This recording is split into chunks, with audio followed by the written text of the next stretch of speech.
नामस्मरणाचा महिमा सांगायचा झाला तर नामस्मरण जसजसं वाढत जातं तसतसं आपल्या वाणीमध्ये गोडवा येतो, तसतसं वाणीमध्ये गोडवा येतो आणि वाणीमध्ये इतकी ताकद येते त्या नामस्मरणाने की तुम्ही एखाद्याला कोणती गोष्ट सांगितली तर ती लगेच त्याला पटते, तो तुमचं ऐकतो. ही नामस्मरणाची ताकद आहे. तुम्ही सगळे आई पालक म्हणता की नाही मुलं ऐकत नाही, तक्रार असते की नाही, नवरा म्हणेल बायको ऐकत नाही, बायको म्हणते नवरा ऐकत नाही. हे काय आहे तर आपल्या वाणीमध्ये कमी असतं.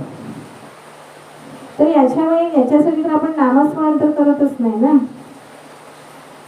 नामस्मरण करण्यासाठी स्पेशल बसावं लागतं का? स्वामींनी असं सांगितलंय का एका जागेवर बसा आणि नाम करा घ्या म्हणून? असं काही नाही. नामस्मरण तुम्ही येता जाता उठता बसता काम करत असताना नामस्मरण करू शकता.